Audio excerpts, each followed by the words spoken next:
Port Mafia headquarters, the Elise Rebellion. Mori Ugai had made one mistake. He tried to put Elise in a new Valentine's dress, a frilly one with lace and hearts. Elise stared at it, then at him. No.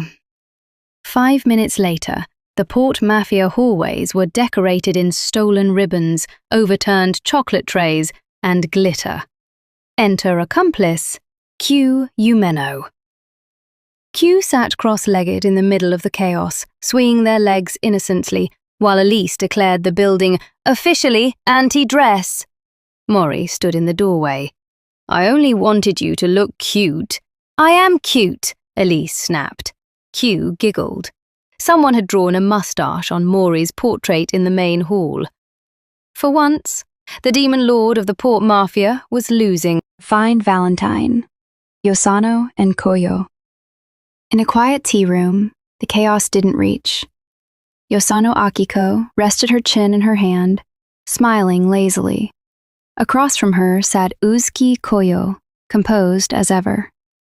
You chose dark chocolate, Koyo observed. Yosano smirked. You prefer bitter things. And yet, Koyo's eyes softened faintly. I allowed you here. There was history between them, sharp edges, shared understanding. Yosano leaned forward. Next year, I'm stealing you for the entire day. Koyo's sleeve shifted slightly, just enough to brush Yosano's hand. Perhaps, she said softly. Agency, Atsushi's Valentine mission. Atsushi Nakajima was nervous. This wasn't romantic. This was important. He held out a small, neatly wrapped box. For you, Kyoka. Kyoka Izumi blinked. Valentine's chocolate, he added quickly. Not like that. Just, you deserve something nice. Kyoka stared at it for a long moment. Thank you, she said softly. Then, very quietly, I will get you something for White Day. Atsushi beamed like someone had handed him the world. Across the room, several agency members pretended Bo and Po, competitive romance. Rampo Edogawa had declared today Rampo Appreciation Day. Edgar Allan Poe had spent 3 weeks preparing. Custom chocolates shaped like mystery novels, a handwritten note, a puzzle box. Rampo took one bite. Too sweet, but acceptable. Poe nearly fainted. Rampo grinned. You're coming over later, right? Yes. Good. I bought better candy. Poe stared. You bought chocolate. For me? Rampo looked away. Obviously. Sokoku. But make it Valentine's, does I? Osamu showed up at the Port Mafia building with a box of chocolates and the audacity. Chuya Nakahara opened the door. Why are you here?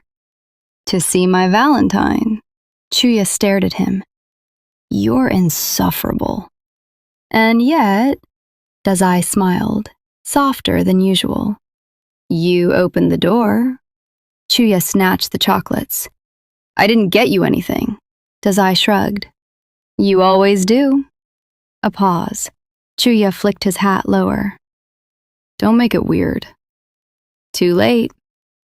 But neither of them stepped away. Atsushi and Akutagawa. Quiet, complicated. Later that night, on a rooftop, Ryunosuke Akutagawa stood with his coat fluttering in the wind. Atsushi approached carefully. I brought you something. Akutagawa didn't turn. Do not mistake this for sentiment. Atsushi held out a small box anyway. Just take it. A long silence. Then Rashomon's fabric curled gently around the gift. You are persistent.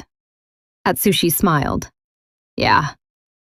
Akutagawa didn't say thank you, but he didn't leave even. Somewhere in the city, Elise and Q were still decorating things that did not need decorating. Yokohama survived another Valentine's Day. barely.